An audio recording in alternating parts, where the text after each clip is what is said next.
we're in a place called the Crucible. Now, I'm not going to tell you why you're here or what happens at the end of this or anything, because it will spoil some of the story. But this is a place that's got 7 levels to it, and these guys in this waiting room are people waiting to go in and to be tested, and you're one of these people waiting. Now, we're going to just demo some of the combinations that you can use on magic at the moment. So we'll just go through to the arena, and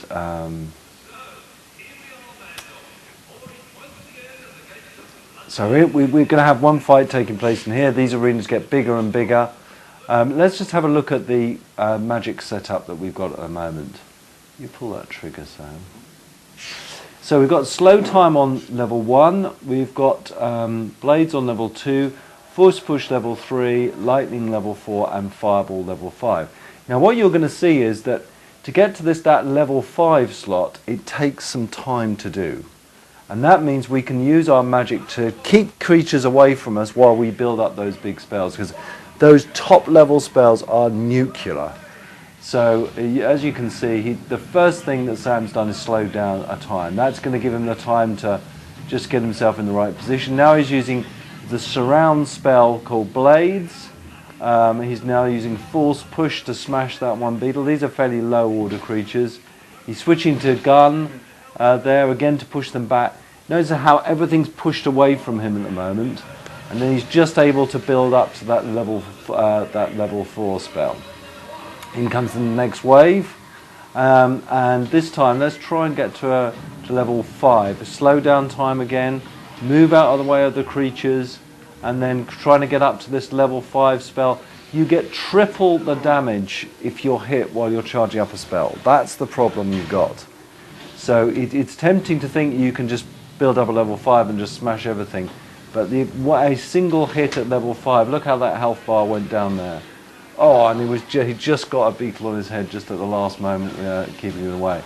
Now what we'll do is, he's just unfortunately just fell to the ground, had to use a resurrection potion.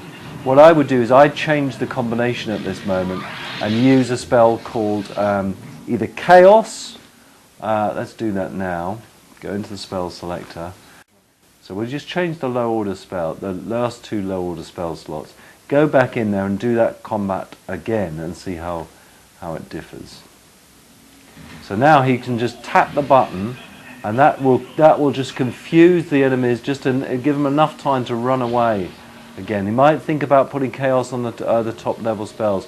If you get a higher order Chaos spell, then these creatures will actually fight for you again. So all that combination that's there really gives people a sense of being in control of the combat. And look at all this experience that's coming up here. All of those orbs. Remember, you get this something called the combat multiplier onto any combat that you get. So you get varying amounts of experience that's there. So he got a fair amount of experience. And in the Crucible, the more exciting your battles, the more excitement multiplier you get down in the bottom right hand corner, and you can get lots of gold from doing the Crucible. You can also get more of a score. Now I won't tell you what the score does for you in the Crucible, but it is pretty important.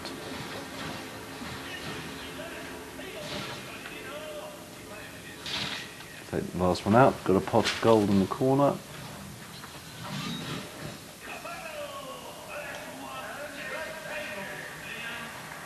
Now that's the end of that round. Now he can move on to the next chamber up. Let's just have a very quick look at the abilities screen and the 3 different types of upgrades that you can go through. There's something called Brutal Styles. This Brutal Styles is all to do with this blue button here.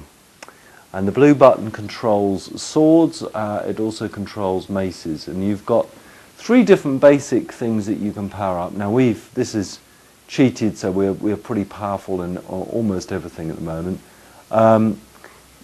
Physique is all to do with your how strong you are. You get multipliers on the weapons you've got. We're currently at level 5, which is the maximum the maximum level, so we're going to be pretty high. Toughness is all to do with your, if you like, your armor value. Now we chose in Fable 2 not to give you armor, not to give you armor, not to give you armor. It was very unusual in a role-playing game.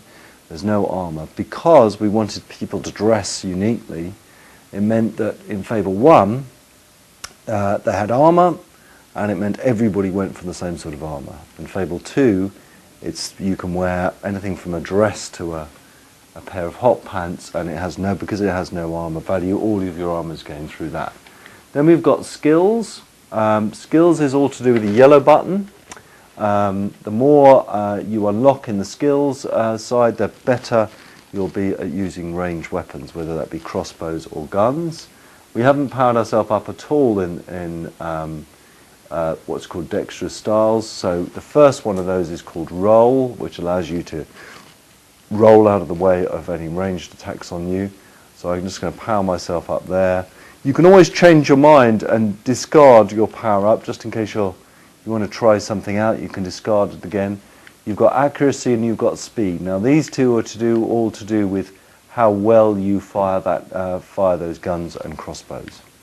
And then lastly, and probably most interestingly, is the spells. You've got 8 different spells, and combining those spells in different ways gives you really a completely different feel for the combat.